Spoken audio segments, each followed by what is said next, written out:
Hello and welcome to the show. We're here at the top of Mount Chiliad and we're going to be throwing some more cars down the side of the mountain and seeing what can get to the bottom quickest. Up first we have the Sultan. This is one of my favourite cars in GTA 5. It was my second favourite car in GTA 4, or the Sultan RS. It's a really good car to drive. I do like this vehicle. Of course, it's got to have the body kit on it. It doesn't. I have made no other changes apart from the body kit and the wheels. The wheels are still sports. They've still got the same tyres. I don't know if off-road tyres actually make a difference or not.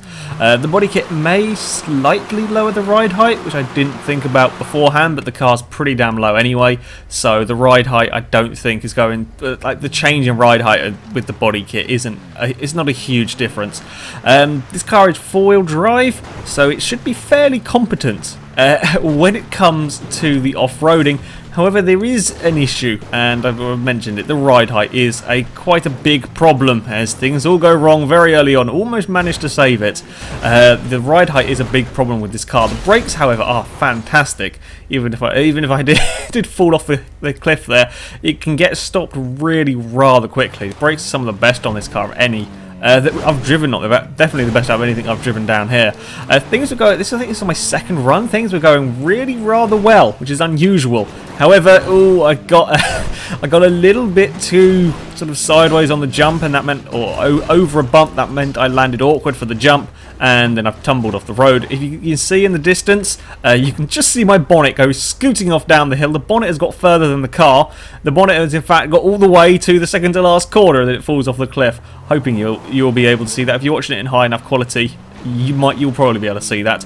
I then go off to find my bonnet to see where it ended up landing. Unfortunately, I think it despawned before I got there. I also crashed into a rock because I was trying to look for my bonnet. And all I managed to achieve was to lose my bumper, and then that too tried to beat me to the bottom of the hill. Yeah, as I mentioned, the ride height though is the real issue here. Unlike the previous sort of sensible vehicles that are throwing off this mountain, like the Sand King, the BF Injection, they've all had, you know, decent ride height. Again, I just hit a bump, a little bit wonky, and now I'm stuck. I'm impressed. You can see that it's four-wheel drive. There is smoke pouring off the front wheels as I'm trying to reverse. The game's not sure whether it wants to brake or reverse. It's now starting to slide sideways. Slideways? I say that every time. Sideways. Yeah, I did an amazing job to actually get stopped there. I've had accidents off that part of the track before, and normally the car hits the bottom and there's nothing you can do about it, or the vehicle, whatever it is. But no, the Sultan, really very good brakes. I'm also surprised I managed to get it wedged at quite that angle on such a steep cliff. But yeah, the problem with the ride height is whenever you go over a bump, you just bottom out the car, and it doesn't matter what you do. If you have no control once it's bottomed out, and then it's going to do all sorts of things. I didn't realise there was a bump quite where I was there, and have gone soaring off over the cliff. Yeah, there's the odd sort of unseen bump that I haven't found before, or different vehicles react to in different ways, and that really big crash into the tree, and everything's still relatively okay. If I'd gone in backwards there, it would have exploded the car, but going forwards, and it doesn't matter. Yeah, there are some unseen bumps that this car reacts to quite a lot because of the very low ride height. I guess a slightly stiffer suspension. Also, don't do that. Don't try and shortcut the the hairpin, because karma gets you back instantly. I was trying to get a little bit too greedy. Went over the curb. I managed to lose my boot that time. Lots of bits fell off this car. Now the boot's going to complete the course for me. Yeah, he tried to shortcut the hairpin and got a wheel in the air, whatever, landed awkwardly, and then went flying off the cliff. The first part of this course is by far the trickiest, as again, I get caught out by a bump and I still managed to get it stopped before we plummet too far. I'm really impressed with the brakes on this, but yeah, it's the ride height that was causing all the issues. Because you're hitting a bump, you're hitting wherever it might be, and it just flings the car off in a direction that you don't necessarily have control of it. Again, landed that jump a little bit awkwardly, and yeah, now it does an interesting flip twist. I'm not quite sure. I'm not quite sure if that's front flip or a barrel roll or a combination of the two. Either way, you get lots of points if you did it in burnouts. But for this, no, it's throwing me off the course right near the end. It was the beginning section that was giving me the most issues. I was occasionally sort of getting through, did a very impressive drift. I'm happy with that one, and very slowly around there. And again, it's just just got caught out on a bump. Haven't had a problem with that bump at all in any other vehicle because they've all got high enough ride height. But with this one, nope. It spat my car out and threw it off down the hill. This time round, look, I made it round the hairpin without falling off, which was nice. To be honest, I didn't make it this far as often as I'd like. I spent so much time, so many mistakes on that first section. That was really tricky. I again caught a bump awkwardly and managed to spin the car. Didn't go plummeting off the cliff this time around, but yeah, I managed to get it turned around. Anyway, we move on to the completed run. It did take a while with the Sultan, I will be honest. It is quite a tricky car. While the brakes are amazing, it's just the way it reacts to the bumps and sort of the unpredictability of hitting a bump as to quite what's going to happen. I got very lucky there. You can sort of shortcut the track a little bit if you hit that jump right, which I hit it right and I landed it right. If you get it wrong though, it's going to screw your time up, screw your run up. Through this next section here, had no problems through there. There wasn't any hidden bumps. This bit here, I was cautious. I was a little bit slower over that jump, making sure not to overshoot it. As we go around the hairpin, I got a little bit eager on the power. Got a wheel out over the edge. I had a minor heart attack doing that one. I thought I'd throw in that run when it did that. I was trying going down this route, trying to avoid landing awkwardly. However, if you do go that route, I was trying to sort of make up some time, shall we say, and ended up taking just as big a jump as I would have done, sorry, if I'd gone the other way. Down here is quite awkward, not taking that jump. Like the way you have to kind of go, you have to slow yourself down a lot more, so I'm tending just to throw the cars over the jump. I apologise to the hiker, not much I could do about that one. And again, that jump there's not a problem with this car, which was surprising. Everything goes a little bit wrong as I go down here. I end up finding a third route out of the two possible roads and go sort of in the middle. Somehow it all works, and again the brakes really useful getting it stopped there because I thought I was a goner again. And then around the final corner we are across the line in the Sultan, and we're going to do a barrel roll to finish and twist and landed. There we go. Yeah, this car really good brakes. It's not bad off-road, but yeah, over the bigger jumps, over the nasty, some of the hidden bumps, this is just too low. It's not got proper rally suspension, and none of the suspension upgrades, as far as I know, are of any use because they'll just lower it even more. So yeah, it's not the best car off-road because of that, but it's still pretty damn good.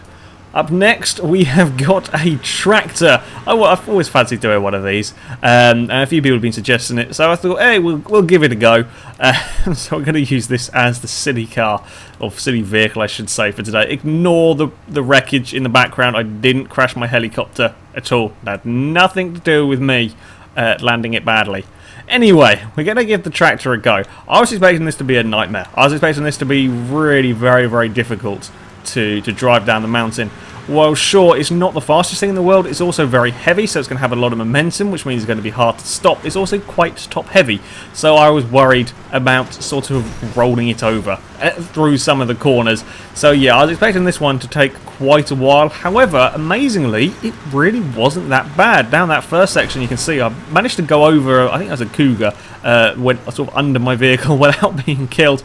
It was all going really well. However, the handling wasn't quite like that of the Sultan's, and I managed to find a bush. My tractor sort of tumbled and front flipped off the track and got stuck on a rock. Of all the crashes, I'm quite impressed with that one. On my second run, I thought I was actually going to complete this run only on my second attempt. Everything was going really well. I hadn't had any problems on the run, and then I find just that bump in the wrong place, and I tumble around and spin around on my roof, and eventually end up on my wheels.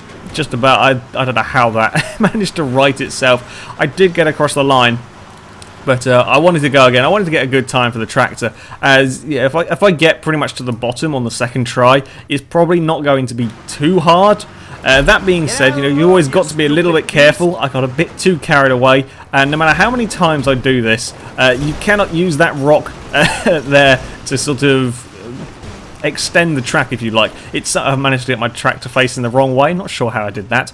It's always tempting if you run a little bit wide there just to keep your foot in and try and use that rock as a jump. You shouldn't. I can't. You just end up screwing yourself up later. Again, I got down to the bottom, and the same bump screwed me over. This time in a different way, as we have a barrel rolling tractor that goes off down the hill. Every vehicle has its sort of own unique problem areas, and that was the one for the tractor. Again, here we have me being sort of a little bit too brave over the bump, trying to take a little bit too much speed through there. You can't. I've got to avoid the rock. Don't use the rock. Also, you'll see the brakes on the tractor not as good as the Sultan's. The Sultan would have got stopped long before I was on the brakes the whole way, and eventually it takes a rock to stop the tractor, and even then it keeps on going. Yeah, this thing doesn't have the best brakes. The only sort of plus side is that it's not very fast anyway, so that's not a huge problem. There was a new issue with the tractor, not had this one before. If you drop a wheel sort of off that little hill there, it managed to spin the tractor. Not seen that before. So since I'd kind of given up on this time, I thought I'd go for a little fly and see what happens. And I'm not sure quite if I break the roll record. I'm not sure if this is a front flip. Maybe we've broken the front flip slash back flip record for a tractor. I don't know. We do an awful lot of tumbles as it goes down the hill, and unfortunately it gets sort of stuck on a tree. But yeah, well, since I screwed the run up, might as well go for a little jump. Anyway, I think this is the next run. After that, it didn't take very long. In fact, this is the shortest time it took to complete a run, or to complete a run I was happy with if you exclude the online thing with the Rebel. Don't worry, we'll have the Rebel in a minute. Yeah, this thing's really good off-road. The fact that it's top-heavy, or it should be sort of a little bit top-heavy, wasn't a problem.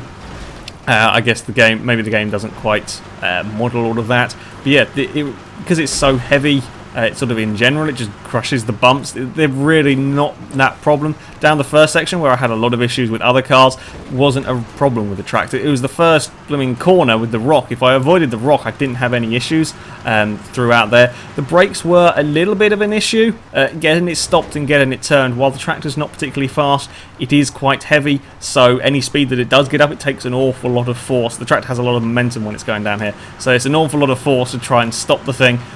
So the brakes aren't quite as good as that of the Sultans.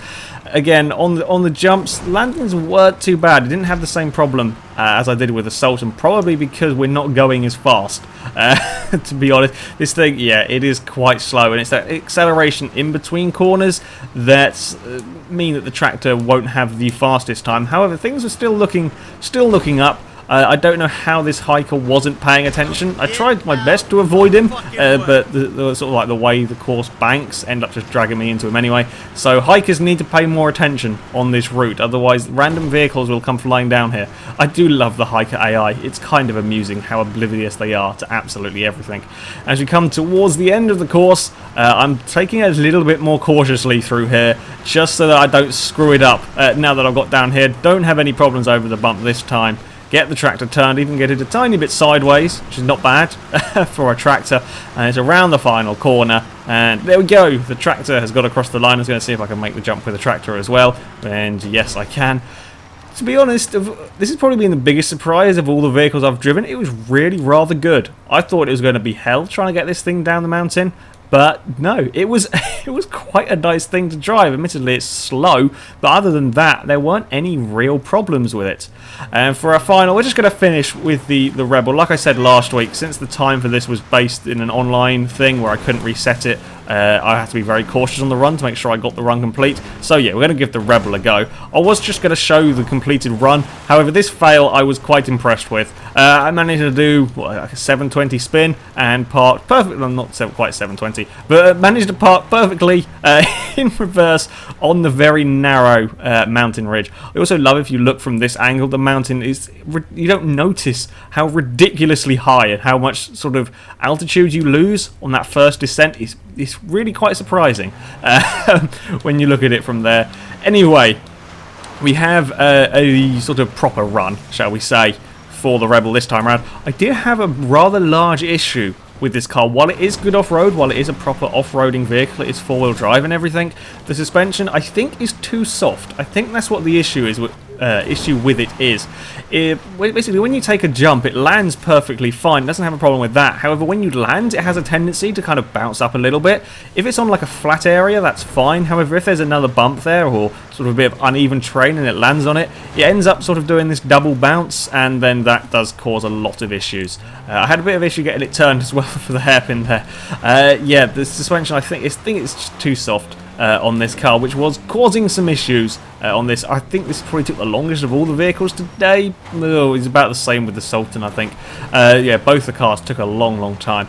Yeah, the suspension on this was quite irritating. I was also lucky, I know where these spawn in the single player. The lumber mill down there at the bottom, as things almost go very wrong. The lumber mill down at the bottom of this hill is a spawn location for these in single player, so luckily I didn't have to spend forever trying to find these damn things.